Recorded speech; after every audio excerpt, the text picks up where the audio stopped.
नमस्कार बंधुओं, आज अपन कक्षा 10 के अंतर्गत सामाजिक विज्ञान में विनिर्माण उद्योग का भाग 2 इसके बारे में विस्तार से समझने का प्रयास करते हैं। सभी भैया ध्यान से सुनेंगे और समझेंगे। आवश्यकता हो वहाँ पर अपनी अभ्यास पुस्तिका में नोट करेंगे, उतारेंगे। उद्योगों का वर्गीकरण। रोज़मर्रा के इस्तेमाल की विभिन्न औद्योगिक उत्पादों की सूची बनाएं, जैसे ट्रांजिस्टर, बिजली का बल्ब, विद्युत बल्ब, वनस्पति तेल, सीमेंट, कांच का सामान, पेट्रोल, माचिस, स्कूटर वाहन, दवाइयाँ आदि आदि। यदि हम विशेष मापदंडों के आधार पर विभिन्न उद्योगों का वर्गीकरण करते हैं तो विनिर्माण को आसानी से समझ सकेंगे। उद्योगों को निम्न प्रकार से वर्गीकृत किया जा सकता है। प्रयुक्त कच्चे माल के स्रोत के आधार पर उद्योगों को निम्न भागों में बांट रहे हैं। पहला है कृषि आधारित उद्योग। सूती वस्त्र, ऊनी वस्त्र, पटसन, रेशम वस्त्र, रबड़, चीनी, चाय, कॉफ़ी तथा वनस्पति तेल उद्योग है। इसको अपन कच्चे माल पर आधारित उद्योग में रखा जाता है।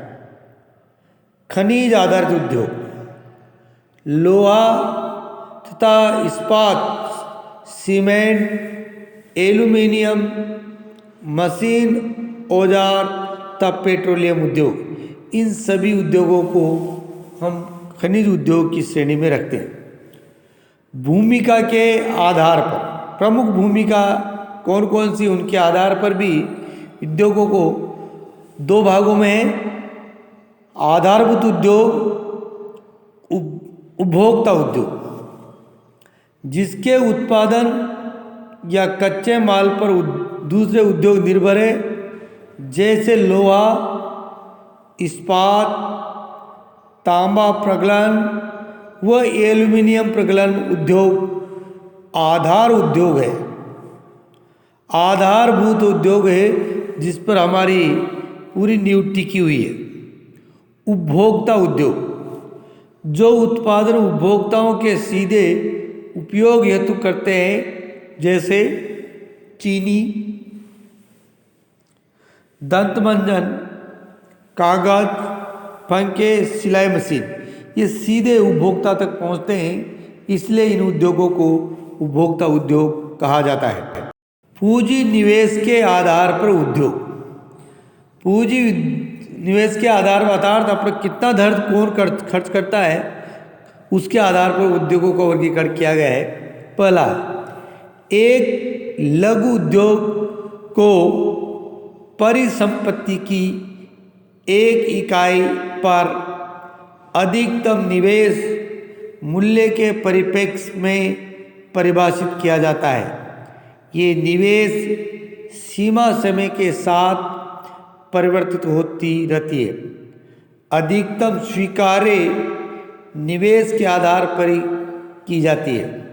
ये निवेश मूल्य समय के साथ बदलता गया। वर्तमान में अधिकतम निवेश 1 करोड़ रुपए तक स्वीकार है। स्वामित्व के आधार पर सार्वजनिक क्षेत्र में लगे सरकारी एजेंसियों द्वारा प्रतिबंधित तथा सरकार द्वारा संचालित उद्योग, जैसे भारत हेवी इलेक्ट्रिकल लिमिटेड तथा steel authority of India limited आदि। निजी क्षेत्र के उद्योग, जिनका एक व्यक्ति के स्वामित्व में और उसके द्वारा संचालित अथवा लोगों के स्वामित्व में या उनके द्वारा संचालित टिस्को, बजाज ऑटो लिमिटेड, डाबर उद्योग आदि निजी उद्योग की श्रेणी में गिने जाते हैं। संयुक्त उद्योग वैसे उद्योग जो राज्य सरकार और निजी क्षेत्र के संयुक्त प्रयासों से चलाए जाते हैं, जैसे ऑयल इंडिया लिमिटेड, ये संयुक्त उद्योग की श्रेणी में रखा जाता है। सहकारी उद्योग जिसका स्वामित्व कच्चे माल की पूर्ति करने वाले उत्पादकों, श्रमिकों या दोनों के हाथों में होता है। संसाधनों का कोष संयुक्त होता है तथा लाभ हानि का विभाजन भी अनुपातिक होता है, जैसे महाराष्ट्र के चीनी उद्योग, केरल के नारियल पर आधारित उद्योग। अगले हैं कच्चे तथा पैदावार मात्रा की। कच्चे तथा तैयार माल की मात्रा व भार के आधार पर भारी उद्योग जैसे लोहा तथा इस्पात आदि। हल्के उद्योग जो कम भार वाले कच्चे माल का प्रयोग का हल्के तैयार माल का उत्पादन करते हैं, जैसे विद्युतीय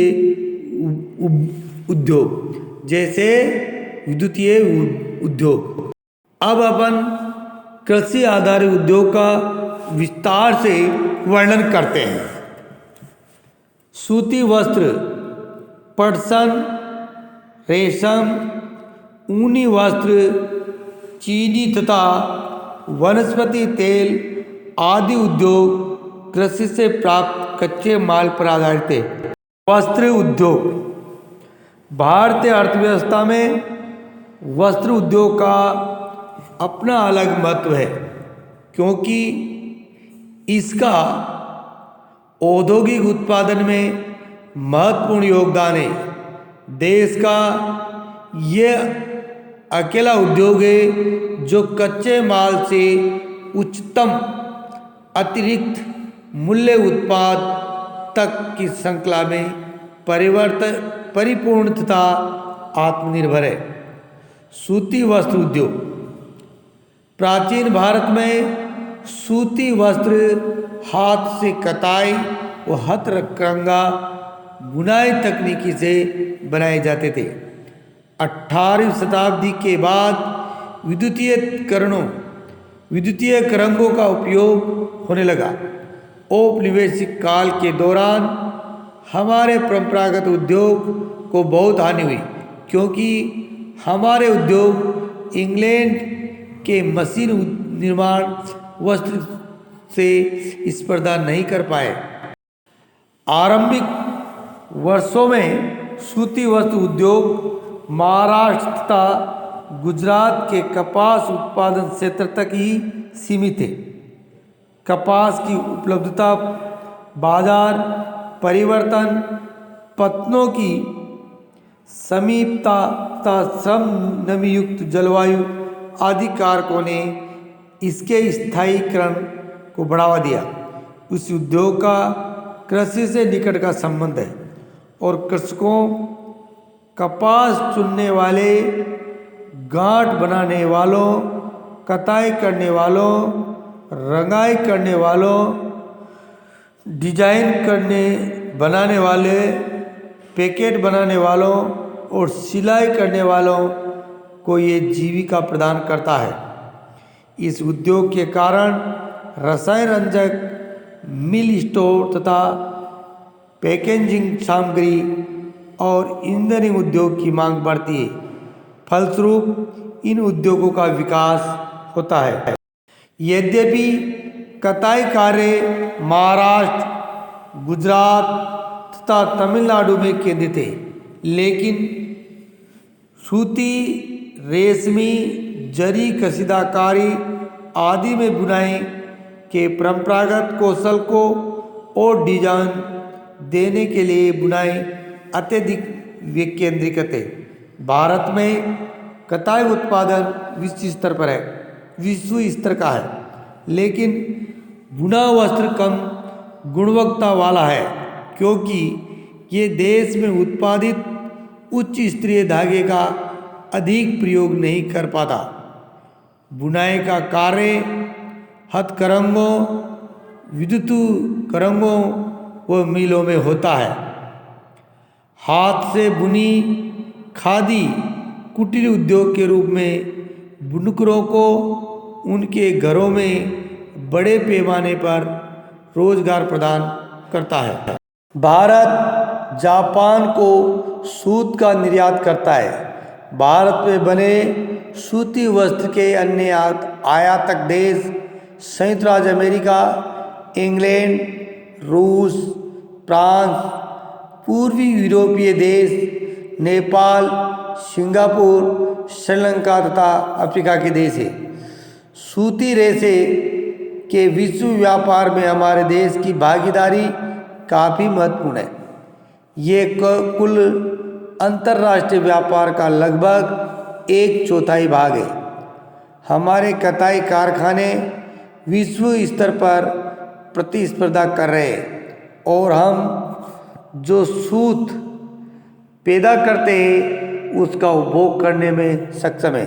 लेकिन बुनाई और कताई तथा प्रक्रमण इकाइयाँ देश में उत्पन्न किए गए उच्च कोटि के धागे का उपयोग नहीं कर पाते हैं। इस क्षेत्र में कुछ ही बड़े और आधुनिक कारखाने हैं तथा अधिकतर छोटी व बिखरी हुई इकाइयाँ ही हैं जिनका उत्पादन स्थानीय बाजार की मांग को ही पूरा कर पाता है।